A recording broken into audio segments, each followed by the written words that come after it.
Nature Aging paper is turning a lot of heads for the way that it flips one of the biggest ideas in how we measure aging on its head. They built the Inflammaging metric related to aging. Maybe Franck and centenarians had lower scores. What we think is that if you slow down inflammaging, its progression, you should be more healthy. The idea that we could potentially measure efforts to slow down aging really would be thrown off if this didn't work. How different of lifestyle exposures were the industrialized and non-industrialized populations that your study compared? Probably more similar to the one we had during the Paleolithic. The way they individuate throughout life is completely different. They have very low rates of cardiovascular diseases, neurodegenerative diseases. It almost sounds like they're not aging. Some tissues deteriorate and they end up dying, but not the way we are experiencing it in industrialized societies. And maybe when this link is ruptured, then it's totally different, the relationships, and it will never be the same even if you go back to the perfect diet.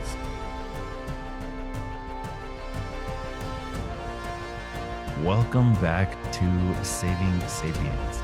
Today we are excited to welcome Maximilien Franck, the lead author on a new Nature Aging paper that is getting a lot of attention and turning a lot of heads for the way that it kind of flips one of the biggest ideas in how we measure aging on its head. Maximilien Franck is a researcher at the Research Center on Aging at the University of Sherbrooke and is affiliated with the Robert Butler Columbia Aging Center at Columbia University. And we are excited to talk with you. Thank you so much for coming on the Saving Sapiens podcast today. Thank you very much for inviting me. That's great. So can you tell us a little bit about how organisms are traditionally understood to age? What are we thinking about besides the human concerns for wrinkled skin and graying hair? What kind of things are we thinking about when organisms start to age? So there are many perspectives and theories, but lately researchers came with this framework. Maybe they tried to highlight, to circumscribe common denominators of aging among different species. So it's called the hallmarks of aging. And so from there, you can understand maybe the mechanism, what's happening. And so you have these primary hallmarks, so at the cellular level, so including a loss of proteostasis, mitochondrial dysfunction. Then you have the antagonistic hallmarks, which are the responses to these primary hallmarks. And also you have this integrative hallmark, among which you have inflammaging that came later because they did an update, I think 2 years ago. And there is some consensus regarding this.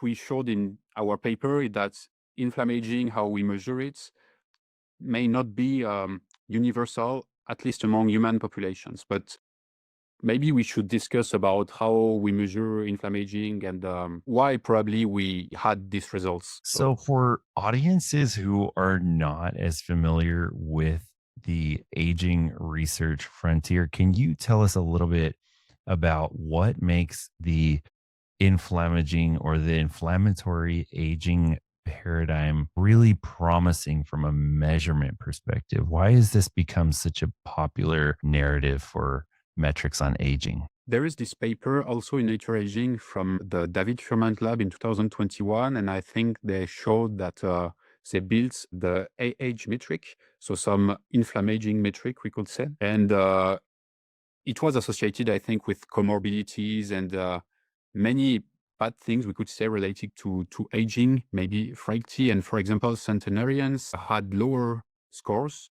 So, and you have many studies similar. And generally, what we think is that if you slow down inflammaging, its progression, you should be more healthy. That's like the consensus. So that's probably why our results are maybe perturbating these views, if I could say. So it's exciting when we think we've identified a mechanism of aging, both from the idea that we can measure it across, presumably across populations, that we have a measurement stick against which to compare individual patient level measurements if we're starting to get into the precision medicine of aging. But like you mentioned, the idea that we could potentially measure efforts to slow down aging or potentially measure impacts that accelerate aging, like exposure to pollution or something like that, really would be thrown off if this didn't work. That's exactly as the idea of the hallmarks of aging framework, really to be able, that's how they built it. I'm not a specialist about this framework, but I think that's the definition of a hallmarks. If you slow down it, it should increase this, decelerate aging, increase the lifespan, and the opposites. And yes, what is your question again? Sorry. So if we find out from your study that those markers of inflammation don't actually correlate to the diseases that we associate with aging, where do we go from there? I think we need to understand how individuals are on some trajectories when they age, we could say, and how it impacts the relationships between the biomarkers we generally use and the disease. And so I like to say that generally because it's interesting, but in physics or chemistry, they study universals like protons or electrons. They don't have individual history. But in biology, we study really individuals that individuate, if we can speak like this. So they constantly are exposed to contingencies of the environment. And so you have, because of this, with age, an increase in inter-individual variability. And so you don't have two people that are completely similar. But in industrialized exposome, you have like redundant perturbations, we could say, that probably lead to this trajectory that is mismatch, I think. That's what we show. And what you see in the non-industrialized populations, especially the Tsimane in our study, that with a completely different exposome, completely different inflammation-inducing perturbation throughout life, they have like different basal inflammatory states and probably inflammatory responses to stimuli from the environment. And because of this, the association between these biomarkers and the disease we know as civilization or lifestyle diseases that we think that are inexorable, always associated with aging, in them, it's not the case. So yes, there are probably different ways to age and different trajectories. And maybe it's logic, we knew that already, but to show it like this was really interesting. We have this model in biological research where we try to find shared metrics across species. And when we find a mechanism that allows us to measure aging, when we find a marker that allows us to measure aging, and we think that this is a marker that is preserved across mammalia, it gives us a sense of justification for doing a lot of aging research with organisms like mouse models. One of the objections that I have tried to raise on the dependence of the field on mouse models is that aging cannot be assumed to be regulated in the same way across species as different as rodents and primates. But your study took it far closer to home and asked the question, what if we didn't just stop assuming we can extrapolate from mice to humans? What if we said, let's not even assume we can extrapolate between industrialized and non industrialized populations? Can you give our audience a little bit of a sort of practical description of when we say the exposome was different between these populations? We were talking about this sort of general exposures to environmental stimuli, but how different of a life, how different of lifestyle exposures were the industrialized and non-industrialized populations that your study compared? So yeah, yes, I can give you an overview of the exposome of the Tsimane, for instance. But what I have to say is that in our study, we didn't isolate specific environmental factors. So we are not able to know exactly to what extent what factor contribute to our results.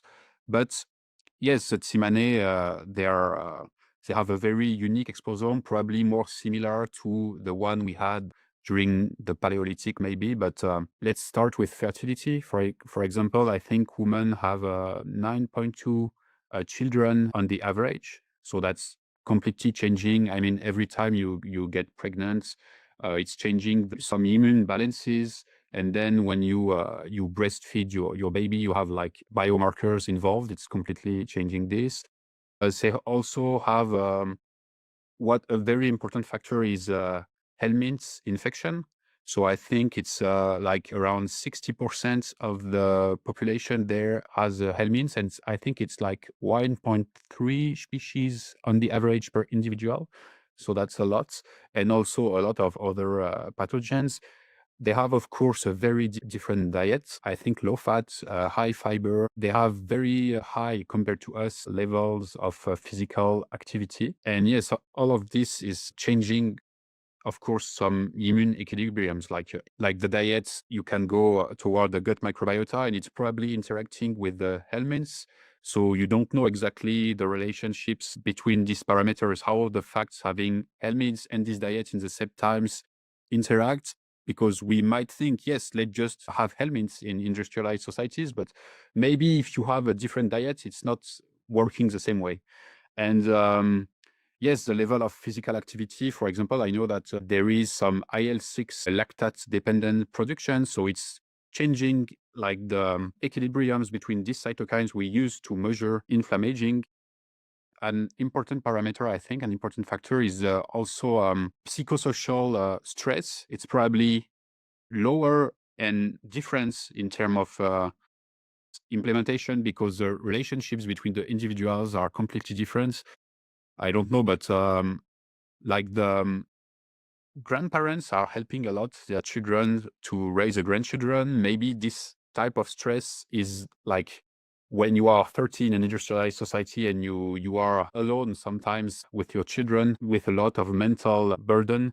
So maybe don't have this, like the sense of community is different, but I don't know to what extent it's contributing, but it's different as well. And of course, no vaccine, no medication, because if you take sometimes antibiotics throughout your life, you're modulating your gut microbiota, for example, sometimes in an irreversible way. So we could say that the way they individuate throughout life is completely different. And yes, so, old research are showing that they have very low rates of cardiovascular diseases, neurodegenerative diseases, and even like the diminution of the brain size, I think is it's happening at a lower rate. So some of the outcomes of the chronic aging health disparities have really caught the eye of the public and the eye of researchers. Like the coronary artery calcification in the Western countries is often very, very high at a moderately young age and increasingly so in older age. And the Tsimane have received a lot of media attention for how little coronary artery calcification, how little Alzheimer's disease their population has. You described a few of the environmental factors that sound really good to a lot of people who follow longevity medicine advice. They're very physically active, they have low sugar, low processed foods, lots of fiber. But you also mentioned some of the trade offs. And this is really interesting. You mentioned 2 out of 3 of them have chronic Helminth parasites. That's something to very seriously take into consideration to live your life with a population where nearly 90% of people have hematology disruptions, oftentimes as a result of chronic parasites or chronic infections. Can you give us an idea of what kind of age related decline they do experience? Because I think a lot of people hear these things and they immediately think if they don't have Alzheimer's, if they don't have heart disease, it almost sounds like they're not aging.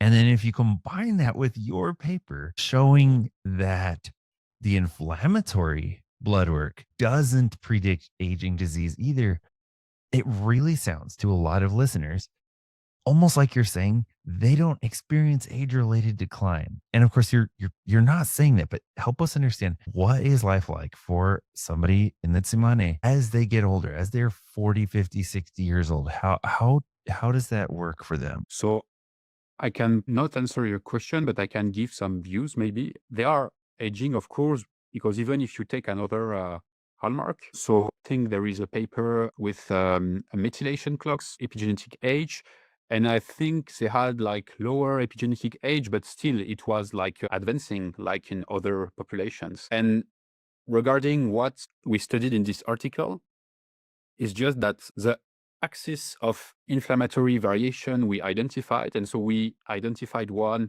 in an Italian cohort, which is in Chianti. So we calibrated our Inflammaging score against these cohorts, and we could use it. It was working, aligning with Inflammaging as well in a totally different cohort, so Singapore.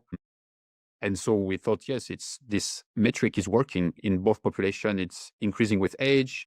It's increasing the risk of chronic diseases. It's exactly the biomarkers we thought were associated with inflammaging, but not in the Tsimane. And we also try to identify inflammatory axis in the Tsimane. And what the axis, they were completely distinct. The inflammatory structure, let's say the relation between the biomarkers, but they were not associated with age, this axis, meaning that in, I don't know if you're familiar with factor or factorial analysis. I don't know how we say in English, factorial, factorial, both I think work. But it's a type of analysis. I, I was trained as a mathematician, but most of the Oh, audience was not. So feel free okay. to kind of discuss So the implications and the technique. yes, okay. So, but what we could just say is that the main axis of variations we identified in the industrialized populations were associated with aging, but not in the Tsimane, even if we kept their axis. So maybe if we had pushed forward, we could have identified some axis, some way the biomarker associates that is correlated with age, but we didn't. And there has to be a way, but we didn't identify this in the study. So it's certain that they age. It's certain that some tissues deteriorate and they end up dying for some reason, but not the way we are experiencing it in industrialized societies. But it needs to be, it remains to be studied more in detail. Maybe, for example, the IH inflammatory clock, that is probably one of the best, I think, at the current time, could be tried on them. It would be great. And I think there are some projects of measuring more biomarkers, because we might find a signature and maybe very different. Maybe we didn't use the right biomarkers. So yes, maybe you have some conserved signals and some that are really context dependent. And I think in the next few years, we will go toward that. So the important takeaway for people who are trying to see if they can actively lower their rate of aging or reverse aging is in part that even if we were to show a reduction in this inflammatory picture of aging, it might not actually rule out these alternate mechanisms of aging that are clearly at play in these non industrialized populations. The other component of that, though, is that if we have a increasing dependence on some sort of longevity interventions that might slow inflammaging, that might slow the blood work changes that we associate with diseases of aging, it doesn't necessarily mean we can extrapolate those results across all of the other less well-known mechanisms of aging. And I wonder if, as your study gets more readers, do you think we're going to get a better sense for what some of these other mechanisms of aging might be in these other populations, like those that are non-industrialized? Yes, I think so. If we study it, probably if you go into mitochondria, the fact they have totally different levels of physical activity, probably make these hallmarks work differently. And all these hallmarks are interrelated. Like generally, inflammaging could be seen as a hub. Like you have these primary hallmarks at the cellular level, increasing the molecular cellular damages that will feed other hallmarks, like increased cellular senescence, and that will also increase through the SASP senescence associated pattern that will increase inflammaging, and also all this damage associated molecular patterns,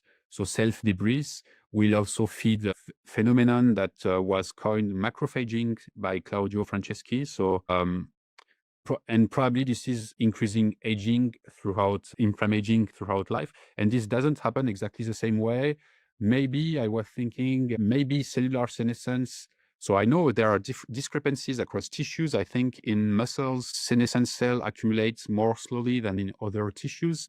I think visceral adipose tissue is quite important regarding this, and probably regarding inflammaging and metabolic inflammation, which are two concepts that are, we could come back to this, but they overlap and they are not clearly defined. But maybe the way they accumulate senescent cells is different across tissues, and maybe that could explain the results, but we don't know it yet. But it might be a possibility. Yes, for now, I cannot really reply, but there is probably, even when you look at different species, for example, that I think a well-known example is elephants and TP53. So regarding the start of apoptosis, so I think they are very sensitive to mutations, and they induce apoptosis very quickly. So you can see that the maintenance of the tissue homeostasis is really different in this species compared to another species. If you take naked mole rats, I think, ratopnu. So I'm in English, I'm not sure I pronounce it perfectly, but I think they have a very good proteostasis. So you have all these hallmarks that are depending on the different life history strategies of species and their environment and the way they evolved. They develop different anti-aging mechanism, but ultimately they will all age.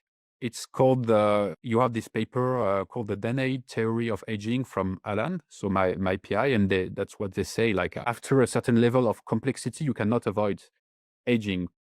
But the mechanism are probably regarding the species are probably different, and it's the same regarding inflammaging. And so even if you stay within the same species, because of the different way to individuate across individuals, the different exposome throughout life, they will maybe have a different relations between these hallmarks, but ultimately they will experience inflammaging in some way. The fascinating part for those of us who are in Western countries with patients who are in industrialized regions, I think the big question mark that we're all wondering is, can it be attributed to, that is a variable that our patients can actually have control over?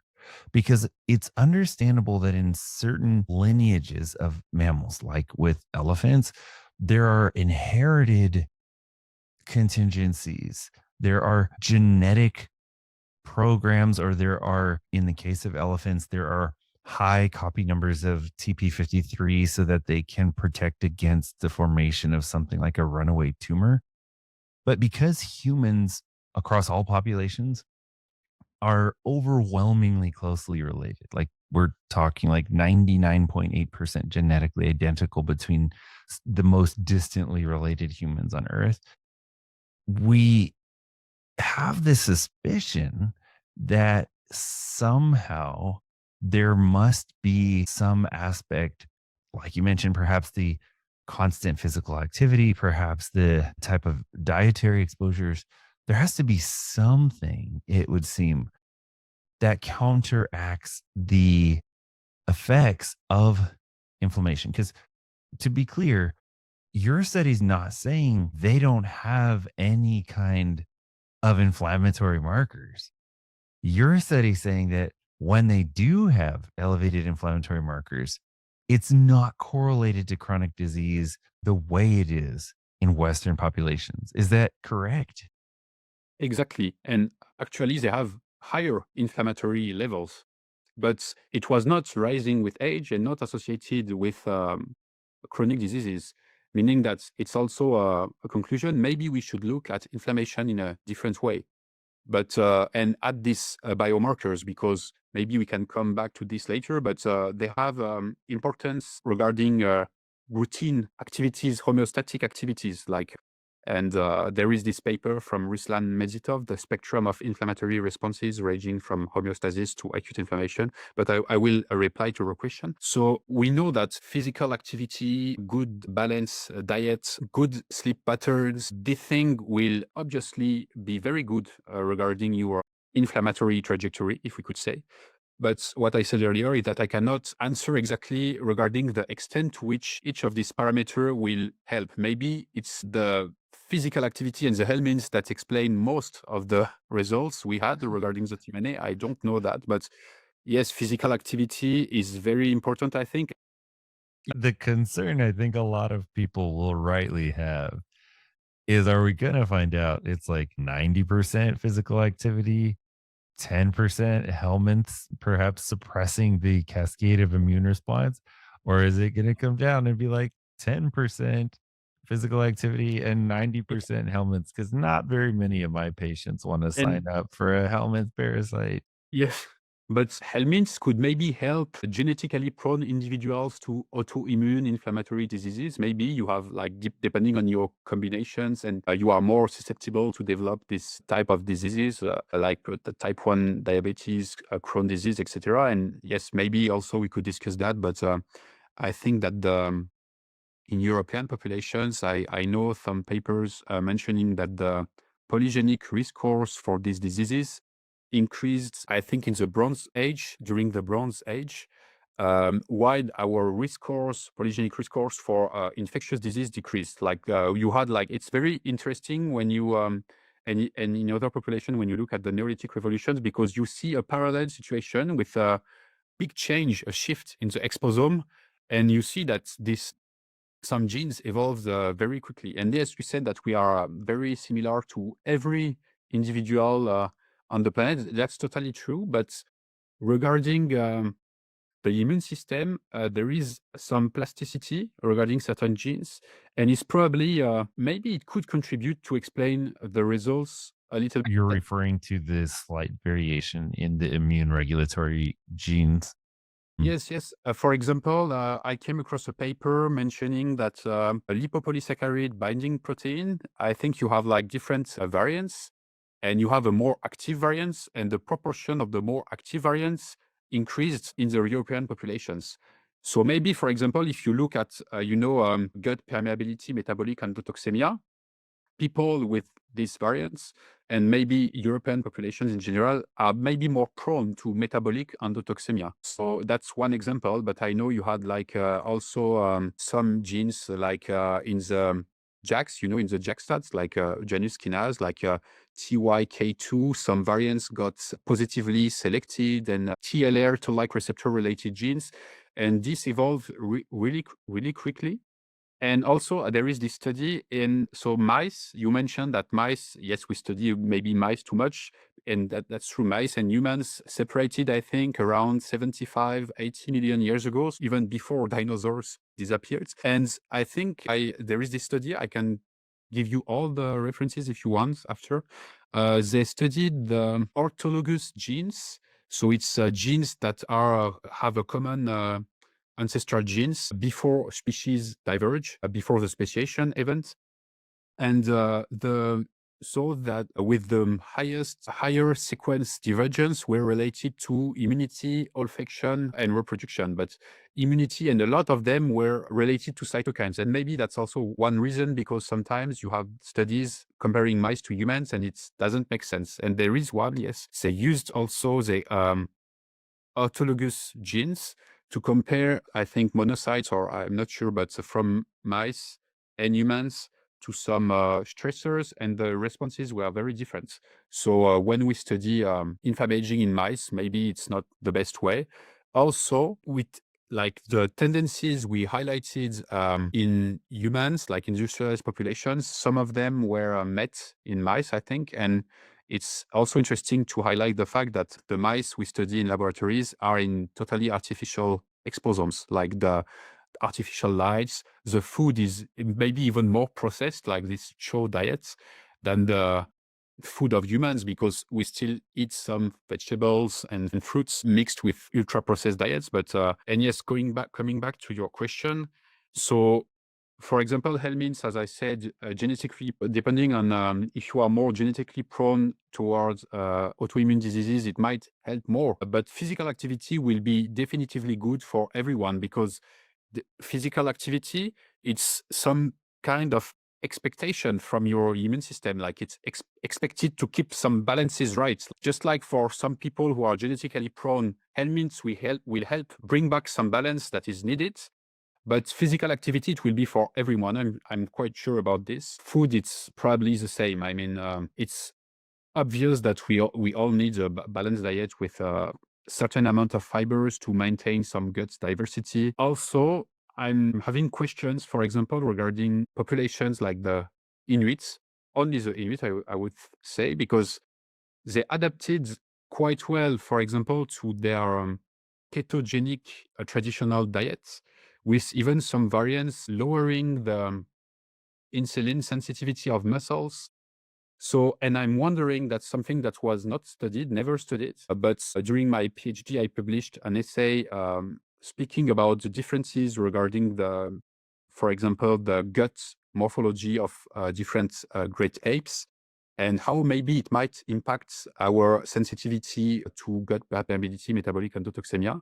So I'm wondering if the same way that the Inuit adapted to very high omega intakes, so long chain omega-3, and to this ketogenic diet, so some variants are well known regarding their metabolic adaptation. Maybe they have some adaptations regarding the intestines, the mucus productions. For the audience who's not as sort of connected to the biology here, it's worth pointing out that when we talk about how much of an impact these dietary differences between populations can have on things like chronic immune signaling, it really is a direct connection. It's not just that the term microbiome gets thrown around a lot and it's just this thing that we're always mentioning.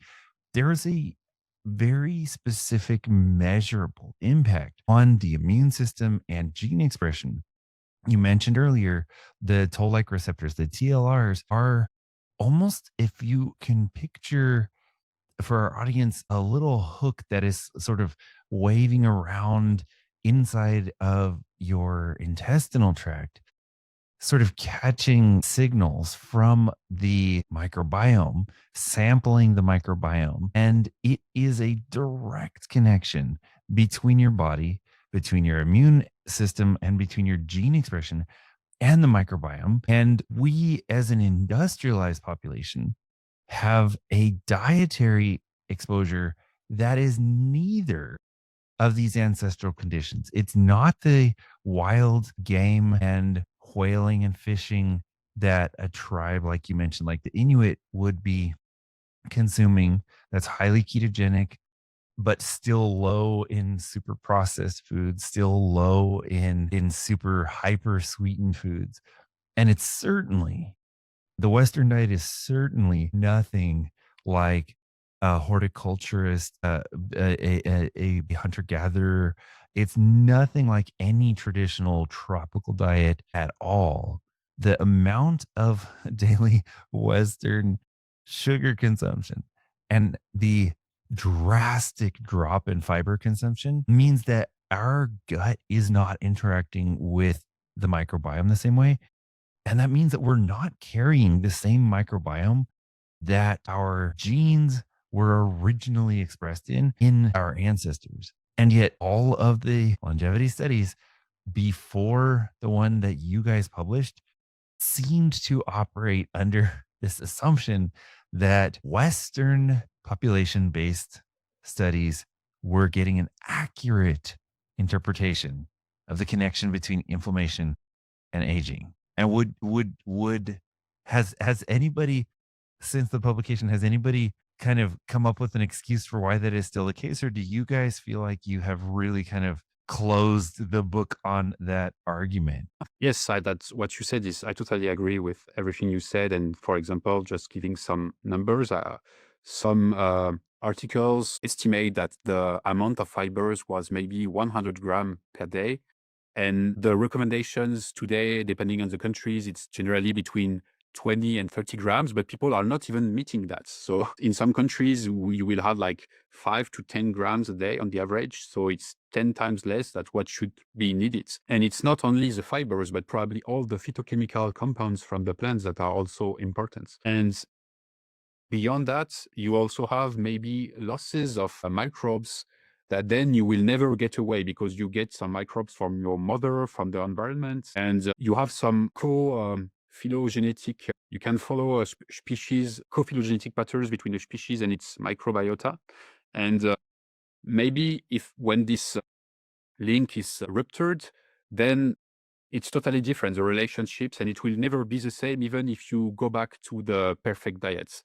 Maybe we'll study that and find a way to have some perfect microbiota. But that's one point you said that's really interesting, is that when we really started to study the gut microbiota with a lot of interest, because it was studied even decades ago, but they were trying to cultivate the bacteria, and because most of them are anaerobic, they could not really study it. And when the genome was sequenced, they started to sequence as well the gut microbiota, and we had a bigger view. But when we started to do that, the nutrition transition was already way advanced in westernized populations. So the microbiota was probably already very different. So that's why it's really important to study. When you say Mediterranean diet is a traditional diet, the Mediterranean diet we have today is not the same Mediterranean diet that we had really like 200 years ago. So it's really essential to study populations like this. And yes, I think our study is contributing to this change of perspective regarding biology and what is universal, what is not, and the context dependency of some biological phenomena. Well, you made a really good point about whether the sort of co-evolutionary history of human ancestors and our gut microbiome in that ancestral situation, whether in the ancestral setting, once that barrier has sort of been set up between what once was the relationship between the microbiome and the host, and some of those species are now not inherited because they could potentially have died off. This presents a huge roadblock to medically reaching for some better optimized gut microbiome relationship. Because when we tell our patients, you should start eating a little bit more like our ancestors did, like eating more fiber, we assume that restores the relationship, that it gives back the context that our ancestral state had. But you're totally right that a lot of times we don't think about the fact that if there were a certain number of species that have died off during this really processed food revolution, if it has been gone for 2 or 3 or 4 generations, you may never even come into contact with another person who has those original species that our gut microbiome depended on. So we may not be able to establish some of those ancestrally contingent context settings that actually we were adapted for over long periods of time. And what I appreciated about your study is that it actually addressed that you can't template the assumptions that aging works this way always across all species. when some of that ancestral context is completely different between different populations. And there may not be a way to cross over from one to the other, even if we start walking the same number of kilometers every day. And even if we eat the same amount of fiber, we cannot promise those two populations will behave the same way afterwards. Exactly. And one thing I just thought about when earlier you said we should advise patients to eat more like our ancestors is like there is this concept of environment of evolutionary adaptedness, so it's like the idea of what should be the perfect environment from one species or one individual. But it's hard to really circumscribe one, I think, because, for example, following the Neolithic revolutions, we increased the numbers of copy of amylase, so to digest wheat, carbohydrates from wheat and the other rice, etc.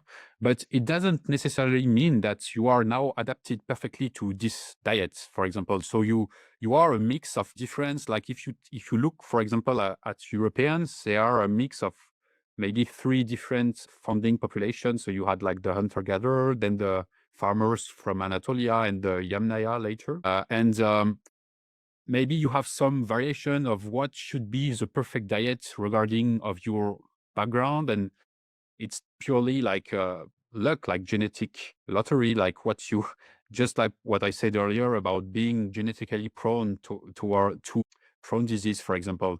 That is such a huge point.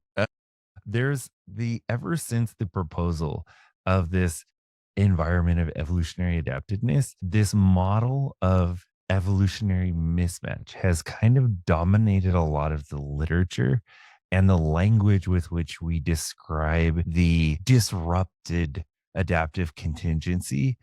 And the problem with that environmental adaptedness or evolutionary mismatch model is that it suggests that there was an optimization in our ancestors' time.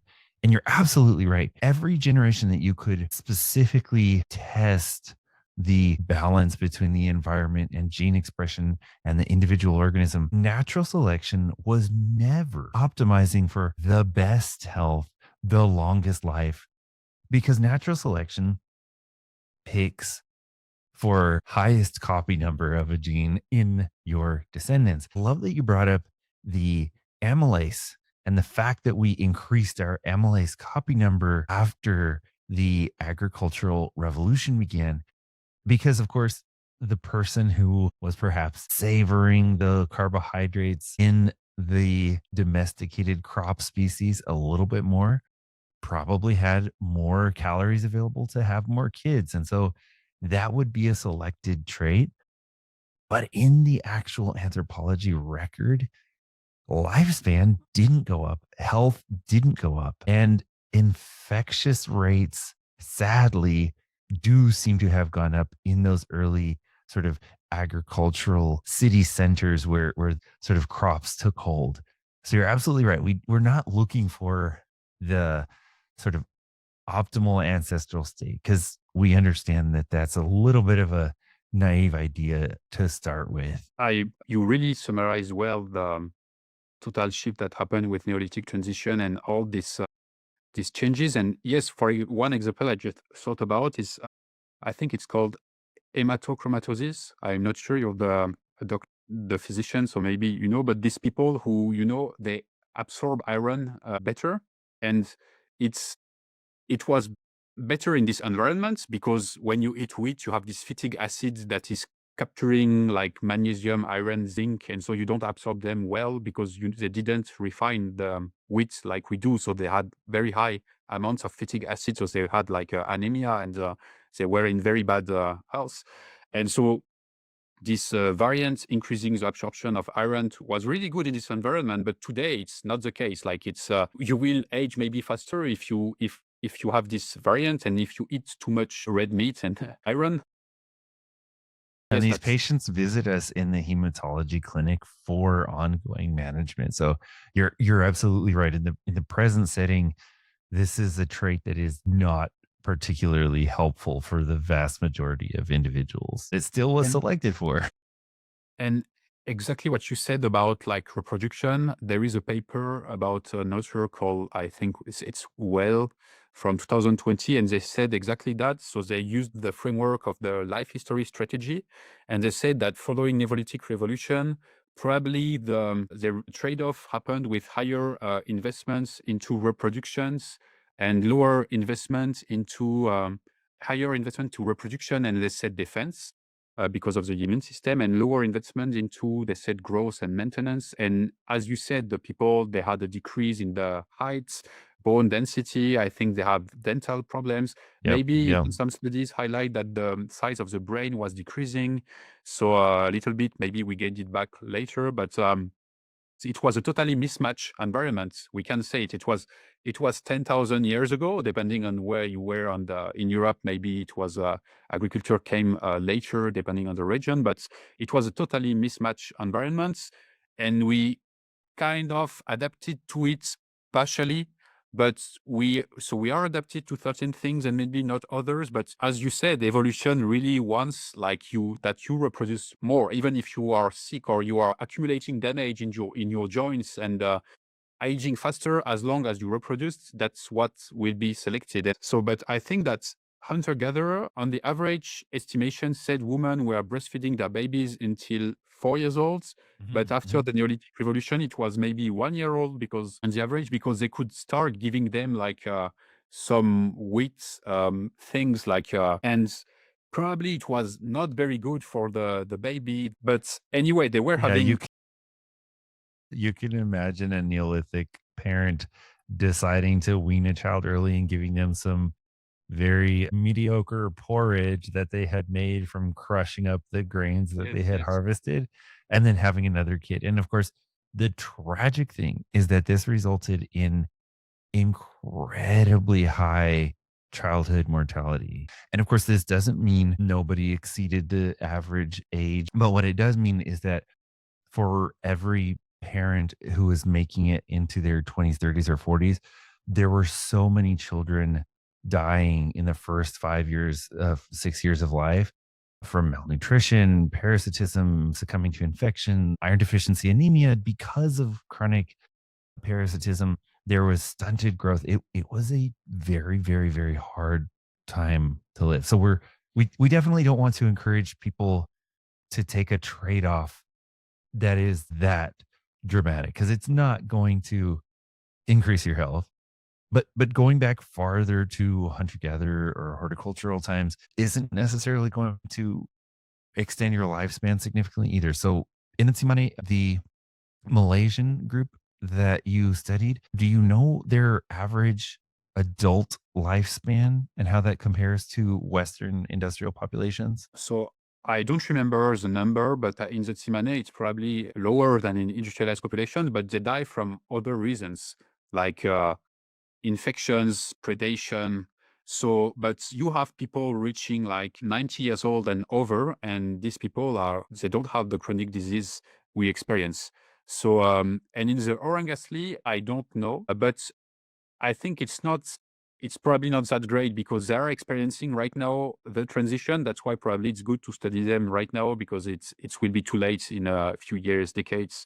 And that's what they do in this project, Orang Asli project, with whom we worked.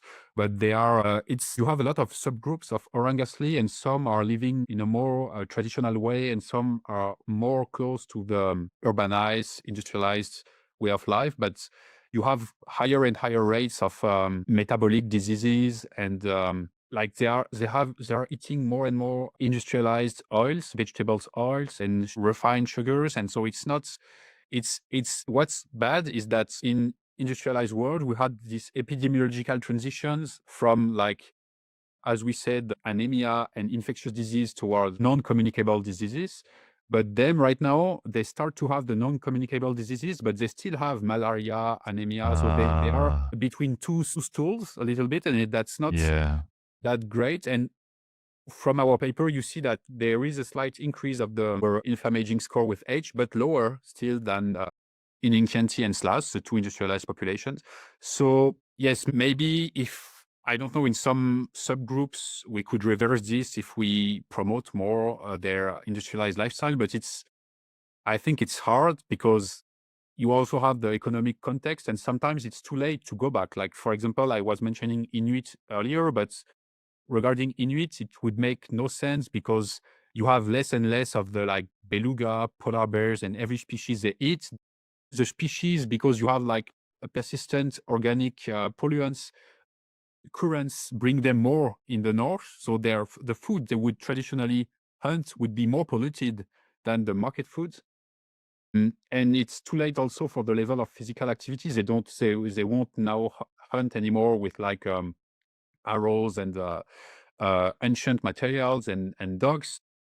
Even if you promote this ancient lifestyle and they use motorized vehicles and guns, it won't be the same. And so for the Orangasli, you have also like deforestation. And so I'm not a specialist about Orangasli and this topic, but I think there are like projects to help them have practicing some horticulture and selling the products they produced, and some people trying to helping them regarding with health advices. But yes, they don't. It's not like the Tsimane. They are really in transition, and they experience civilization disease. They start to experience more and more civilization disease.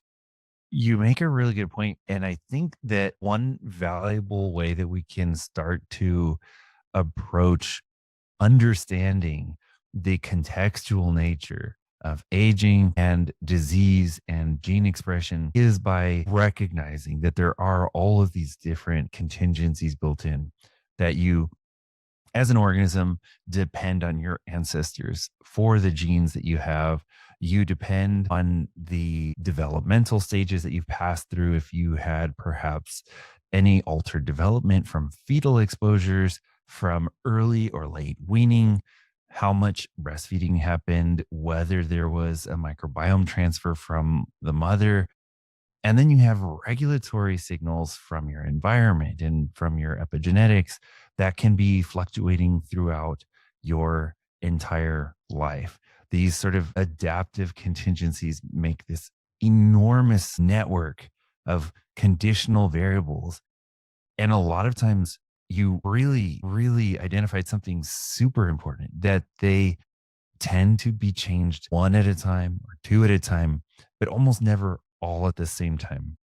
That's such a really beautiful example when we talk about what would happen if we take one population and just give them back their traditional food source, but then the level of physical activity is completely different, or the level of sun exposure is completely different, or the level of, cardio every day is different, or the As you mentioned. microbiome is never going to go back. It's never going to fix the entire disruption in all those contingent factors. So wow, you've given us a lot to think about. I think you've really shaken up the scene on the sort of frontiers of aging research. We're looking forward to kind of future updates in the aging space, and hopefully we can talk again sometime in the future. Thank you so much for coming in and talking. Thank you.